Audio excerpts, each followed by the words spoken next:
A pleasant morning to each and everyone. Today, we're going to dive into something important in statistics. Measures of dispersion.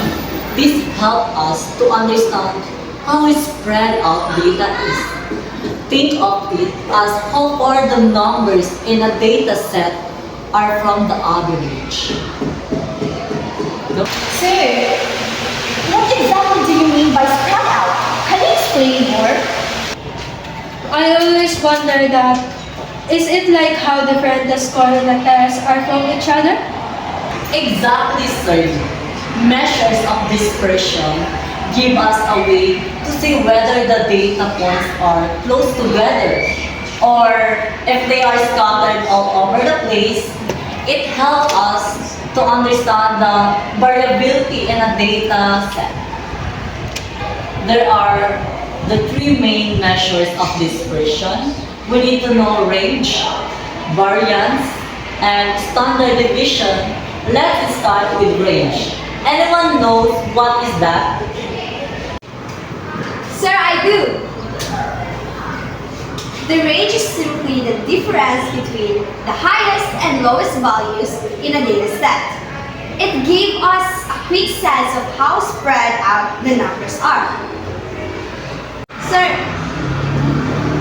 like the difference between the highest score and the lowest score in a football game. The bigger the range, the crazier the game.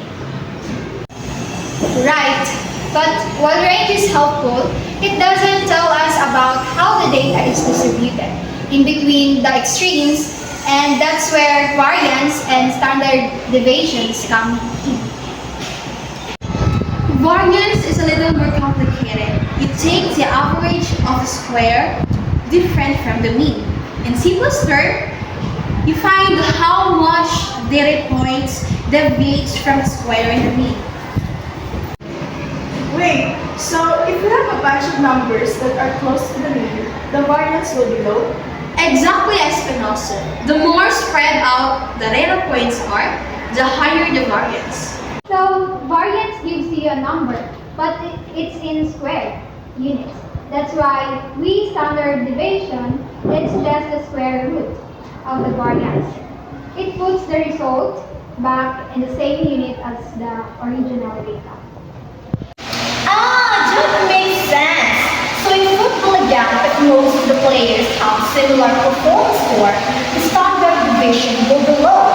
But if there's one player who score higher or lower than everyone else, then the standard deviation will be high. Okay, but where do we actually use this in real life?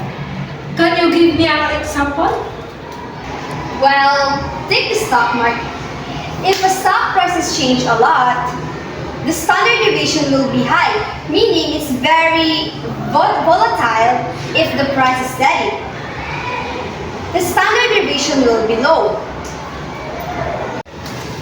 Or take the school exams. If most student scores around the same, the standard deviation will be low. But if there have really few scores that are high or low, the standard deviation will be higher. Or if we're looking at rainfall data, if one region has a huge fluctuation in rainfall, the range will be larger. And the standard deviation will tell us how extreme those differences are. So guys, range give us a quick look at how spread out our data is, while variance and standard deviation, it helps us to understand the spread in a more detailed way. And standard deviation is especially helpful because it gives us a measure that's in the same unit as the data we started with. I think I didn't know this threshold help us see whether things are stable or if there are huge differences that need attention. Thanks for the explanation, everyone. I couldn't wait to use this in my project on temperature variations. Great work, students. Measures of dispersion might sound a little tricky, but now you all know how important they are in understanding data keep practicing and you will get the hang of it. In conclusion, this role play demonstrates the concepts